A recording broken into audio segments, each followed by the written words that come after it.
Сәлем достар, біз бүгін Pythonге арналған IDE'лерге тоқталатын боламыз. Ол IDE дегеніміз ол программалауға арналған программалар, қысқаша айтқанда, яғни Integrated Development Environment, яғни интегрированная среда разработки деген сөздің ағылшыншасы.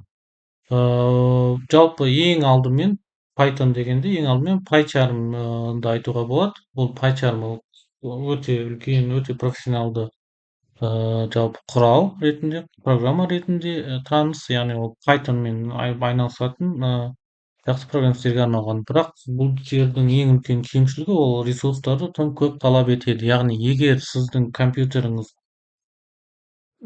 памяті мысалы азуы 8 гигабайттан төмен болса, онда сіз PyCharmды қолдануға кеңес бермейтін едім. Яғни PyCharm қатып қалады бірталай жерлерде. Ол жерде кодты автотолтыруға арналған кітапханалармен интеграциясы бар, дебаггерлері бар, тестілеуі бар, жалпы тағы да көптеген мүмкіндіктері бар. Әрі ол жерде PyCharmда жалпы біз екі түрлі түрде таратылады. Яғни біріншіден ол тегін, одан кейін ол профессионалды болып саналады. Тегін версиясы ол Community Edition және профессионал версиясы Professional Edition. Сол тегін версиясында, как всегда, не кейбір шектеулер бар. Коммерциялық нұсқасы тағы да студенттер үшін тегін. Яғни сіз студент ретінде жалпы тіркеліп, сіздің егер университетіңіздің корпоративті почтасы бар болса, edu.kz деп бітетін, онда сол edu.kz-пен тіркеліп, жалпы PyCharmға сіздің студенттік билетіңізді кейде сұрайды, сол билетіңіздің суретін жіберіп, сонымен қатар жаңағы сол корпоративті почтаңызға келген хаттағы сілтеме арқылы сіз өзіңіздің сол почтаның иесі екеніңізді дәлелдесеңіз, яғни аппрув жасасаңыз, онда сіз Professional Edition'ды 1 жылға ала аласыз. Сонымен келесі жылы қайтадан соны жаңарту арқылы сіз жылда ала аласыз. Бұл жалпы мұғалімдерге де арналған, яғни edu.kz деген корпоративті почталары арқылы жұмыс істей алады. Жалпы біз бұны қолдануға кеңес бермейміз, өйткені бұл жерде кішкене біраз тәжірибе керек. Бұнымен қолданып бастау үшін бірден бастап кеткенге онша тиімді емес. Екіншісі ол Visual Studio Code. Егер Visual Studio Code ол жеңіл, яғни PyCharmнан гөрі жеңілдеу, ол плагиндер мен кеңейтімдер арқылы орнатылады, яғни экстеншндар арқылы орнатылады, интеграцияланған терминалы және дебаггерлері бар. Кемшіліктері орнату кезінде кейбір конфигурация жасау керек болады. Яғни конфигурациялау бірталай уақытыңызды және алады және тәжірибені қажет етеді. Кейбір кеңейтімдер ресурстарды тым көп тұтынуы мүмкін. Енді ол неге байланысты? Сіздің істеп отырған жұмысыңызға байланысты.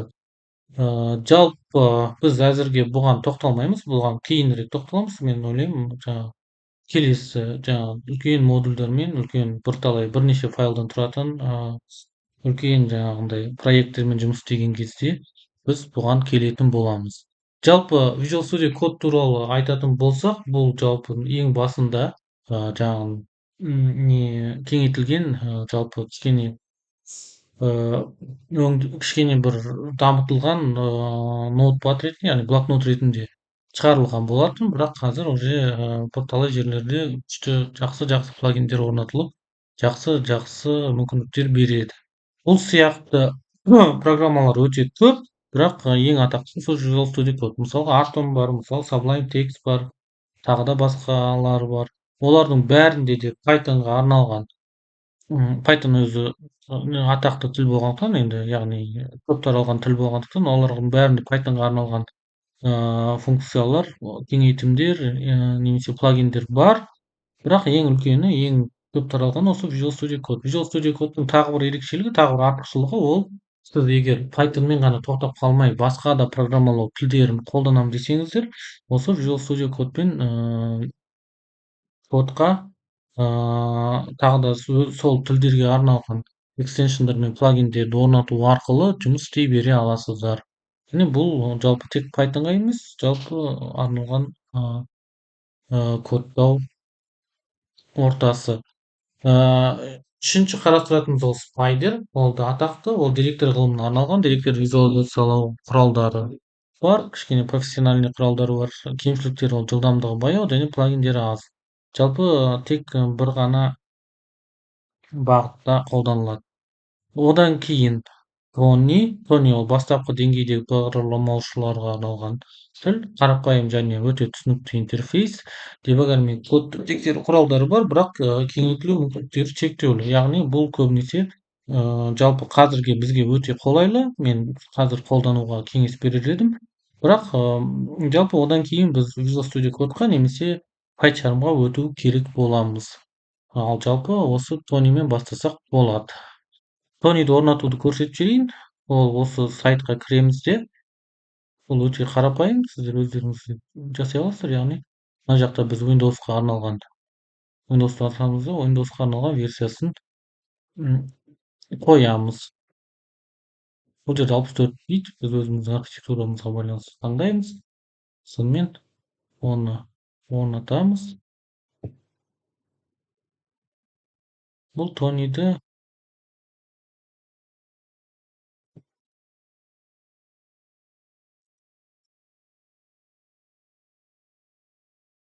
кішкене көшіріп алсын, сосын мұны орнатып қоятын боламыз.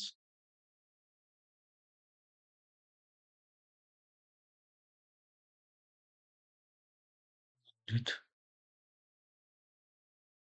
Ол болса неге маған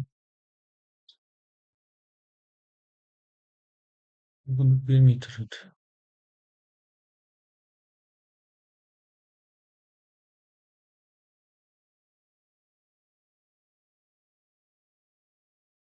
Жарайды, opening and complete деп тұр. Біз ары қарай кете берсек. Жалпы тағы бір айта кететіні, бізде тағы да неше түрлі мынау жалпы ең атақтылары тағы да бірнеше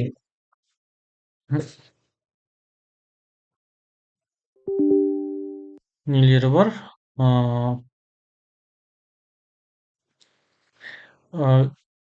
IDE'лер бар. Яғни мысалы Visual Studio'ның өзінде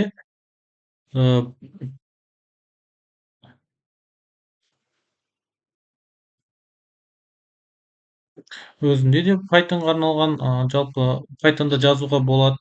Бірақ ол Visual Studio'дағыдан гөрі PyCharm көп қолданылғандықтан негізінен PyCharm айтылады. Ол көбінесе онша атақты емес. Яғни PyCharm ол таза Pythonға арналған, ал Visual Studio'ны өзіміз білеміз, ол C# жаңағы Windows'қа арналған, сол .NET-пен жұмыс істейтін адамдарға көбірек келеді. Сол үшін жалпы ол да PyCharm сияқты тым көп ресурс талап ететіндіктен онша атақты емес. Жалпы сол сияқты бізде жаңағы Atom, жаңағы Sublime соларды айтуға болады. Мынау finish деп атаймыз. Енді үшінші тағы да бір тоқтала кететін жаңағы программалауға арналған орта, ол біздің Jupyter. Jupyterдің ерекшелігі ол интерактивті және визуалды орта. Ол деректерді тез талдауға мүмкіндік береді, және біз түсінікті түрде біреуге түсіндіруге арнап жазсақ та өте ыңғайлы. Кемшілігі ол үлкен жобалар үшін қолайсыз, яғни бірнеше файлдардан тұратын қылып жасау өте қолайсыз, және кодты қайта пайдалану қиынырақ. Жалпы қазір оны да орнатуды көрсетіп жіберейін. Сосын біз неге қиын, неге бұл кемшіліктері бар, біз бұны түсінетін боламыз.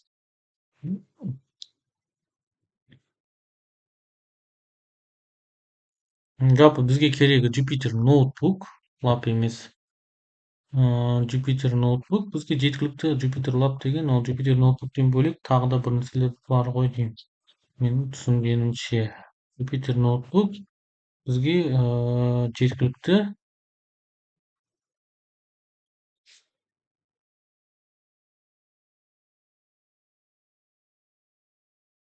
Оны орнату үшін егер бізде мысалы паста бар болса, бізге пасқа қою керек деп тұр.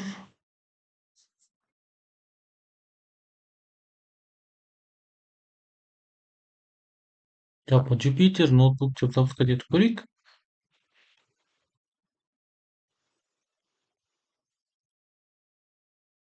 Jupiter жоқ, яғни біз ә, жоқ. Онда давайте мыналарды қояйық, мына пасқа қосайық. Мына бізде апдатадан алып қосыпты.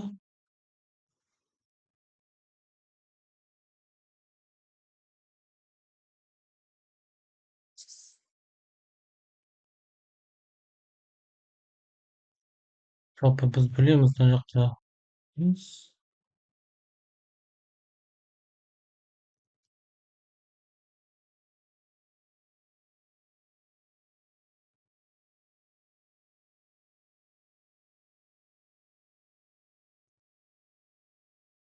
Біріншісін қостық.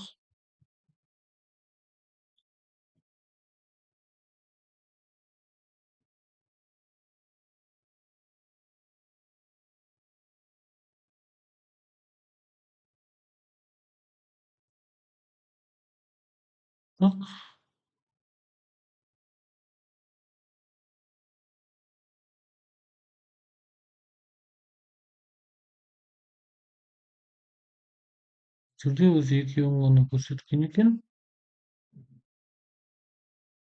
Екеуін қостық. Енді біз енді мынаны қайтадан запускать ету керекпіз.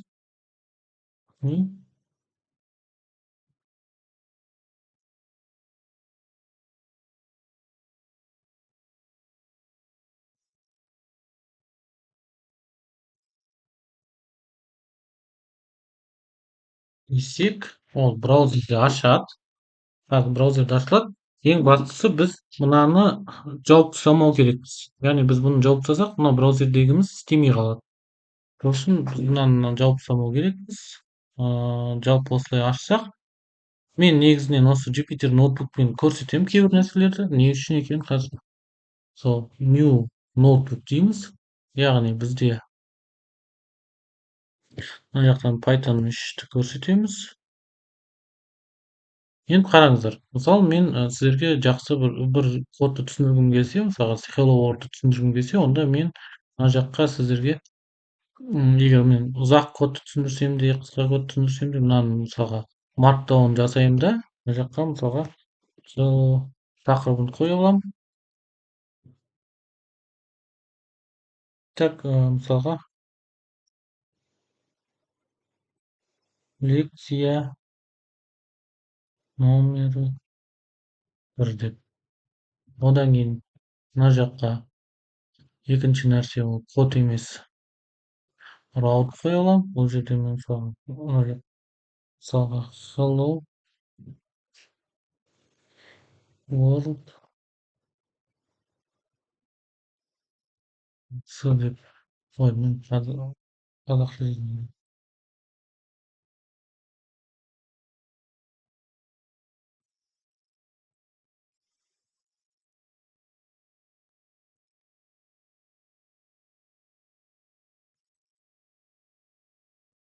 жаза аламын. Одан кейін барып мен мысалы мына жерден жалпы hello worldты мына код ретінде қойып,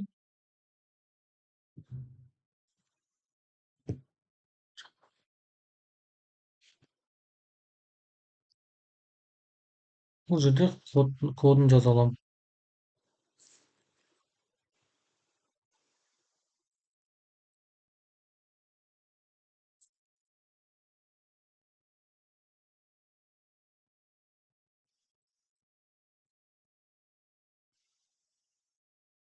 Яғни бұл код, міне результаты, одан кейін міне түсіндіруі, мына жақ астынан түсіндіре аламын.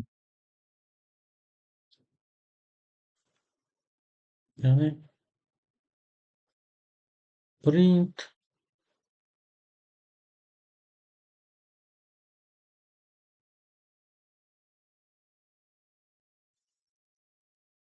жаңағындай hello world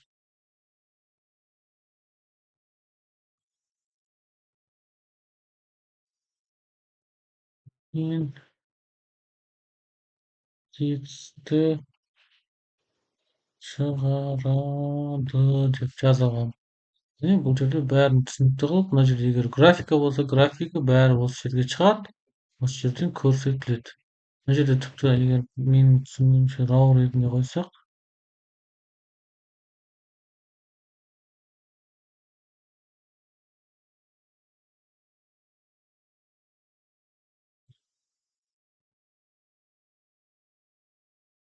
солай біз интерактивті түрде біреуге түсіндіруге, бір үлкен жобаны көрсетуге бұл өте ыңғайлы.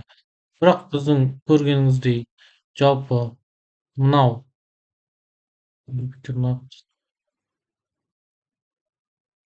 ноутбук, лап екеуі бар. Міне, лекция бір, Hello World.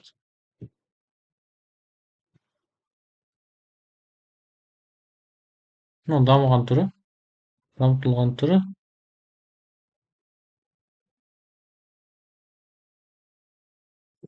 Мына жаққа тағы түсіндіріп, тағы да кодтар жазып, сөйтіп ақырындап түсе берсек болады. Ыыы,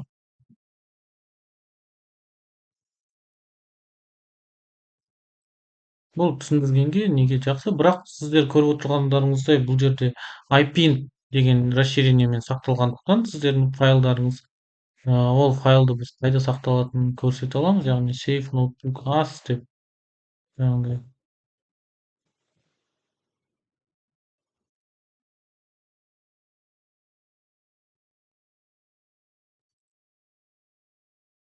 осылай сақтай аламыз.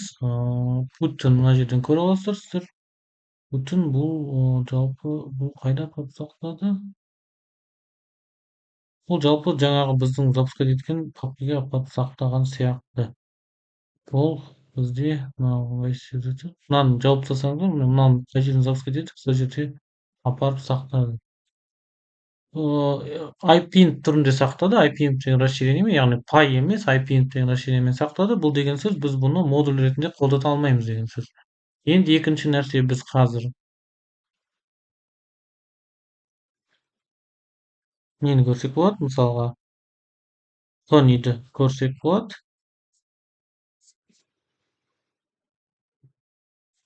Ағылшынша, орысша болуы мүмкін, барлық тілде бар.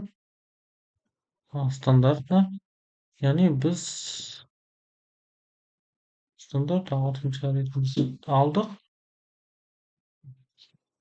Мына жаққа біз мынау жалпы бізге ешқандай түсіндіріп отырмаймыз.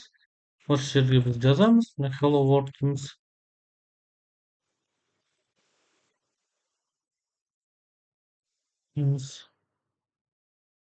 Сақтаймыз.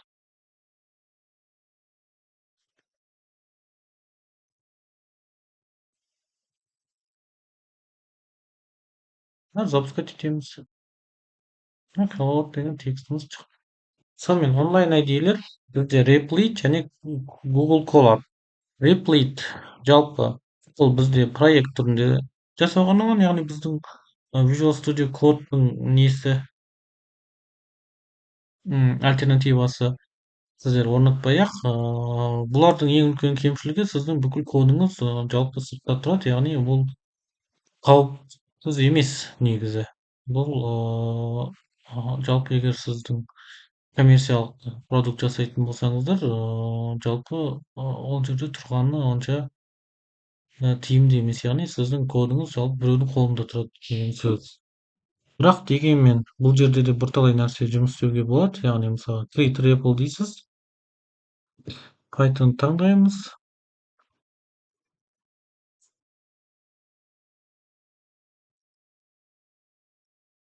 Пабликтен не істей алмайсыз, уже ауыстыра алмайсыз, яғни сіздерде приватный қылып істей алмайсыздар, яғни сіздер осылай жұмыс істеуге болады. Бұл жерде көбінесе үлкен проекттерге арналған, сіздерге задание беруі мүмкін. Мына жерде кодын жазасыздар, қазір мына жақтан шықсын, мына жақта ол файлдардың списогі шықса, мен сол жерден осы жақтан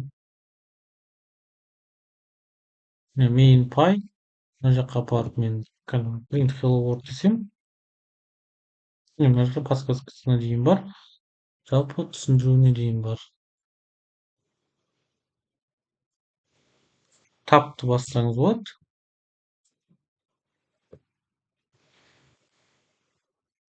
яғни содан кейін run дейміз. И мына жақта жалпы біздің результатымыз шығады. Бұл тағы бір түрі. Екінші онлайн IDE ол бізде Google Colab.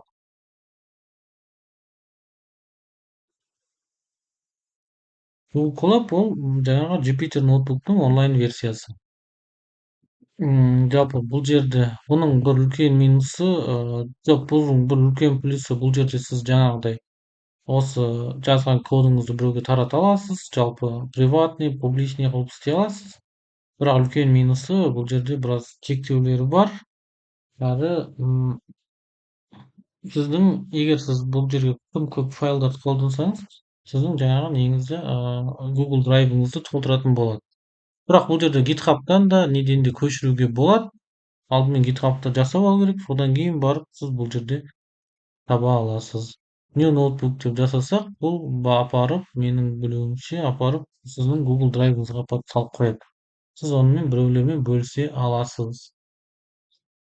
Жалпы тура жаңағы жаңағы ноутбук сияқты жаза берсеңіз болады.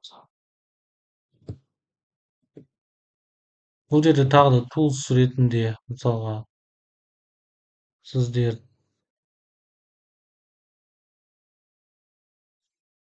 жалпы tools ретінде ме? Жоқ. Нені қосуға болады?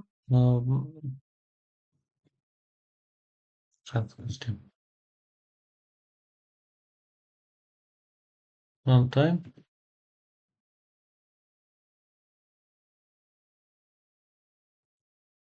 Нет, CPU, GPU қосуға болады. Және бұның кейбір функциялары жалпы неге additional compute units та, яғни сатып алу керек болады коммерциялық версиясында. Сонымен қатар онлайн IDEде жалпы онлайн IDEнің түрлері көп, бірақ олардың бәрін қолданудың қажеті жоқ, яғни олардың әрқайсысының өзінің бір ерекшеліктері бар. Мысалға сізге ұсақ түйек программа жазу үшін сіз кез келген мұны Python IDE деп компайлер деп іздеп таба аласыздар, бірақ олардың бәрінде де сіздің кодыңыз өте жұрттың бәріне көрінетін болады. Әрі таппай қалуы мүмкін. Мен каждый бәрін біле берудің қажеті жоқ. Міне мынаны айтса болады, тағы да бір түрлері бар. Былай іздесеңіздер табылады негізі.